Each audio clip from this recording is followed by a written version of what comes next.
እዚህ ቲክቶክ ላይ ሞክሬው በጣም ስለወደድኩትኝ ለእናንተም ሼር ላርጋችሁ ብዬ ነው ይሄንን የቁርስ አሰራር። ሰላም እንዴት ናችሁ? እኔ ደህና ነኝ አልሐምዱሊላህ። በመጀመሪያ ግማሽ ኩባያ ወተት፣ ግማሽ ኩባያ ዘይትና 1/4ኛ ስኳር አድርገን እንመታዋለን። ከዛ 2 ኩባያ ፍርኖ ዱቄት ከ2 የሻይ ማንኪያ ቤኪንግ ፓውደር ጋር አድርገን ትንሽ ጨው አድርገንበት ይሄንን የመሰለ ቴክስቸር እስኪሰጠን ድረስ እንመታዋለን። ያው ከወፈረብን ወተት እያደረግን ማቅጠን ነው እንደየዱቄቱ ስለሚላይ ማለት ነው። ከዛ ምንጋገርበትን ፓትራ ቂቤ ወይ ደግሞ ዘይት አድርገንበት ሊጣችንን ከገለበጥን በኋላ አየሩን አውጥተንለት ክሬም ቺዛችንን በፓይፒንግ ባጋችን ላይ አድርገን ሰርክል የሆነ ቅርጽ እናስይዘዋለን። ያንቺ ሰርክል ነው ወይ አላቅም፣ የተወላገደ ሰርክል ሊሆን ይችላል።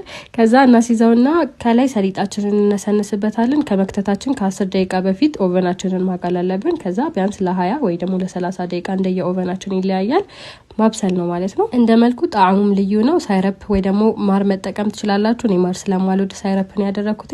ለመክሰስ፣ ለቁርስ፣ ለቡና ቁርስ በጣም ቆንጆ አማራጭ ነው። ሞክሩት፣ ትወዱታላችሁ።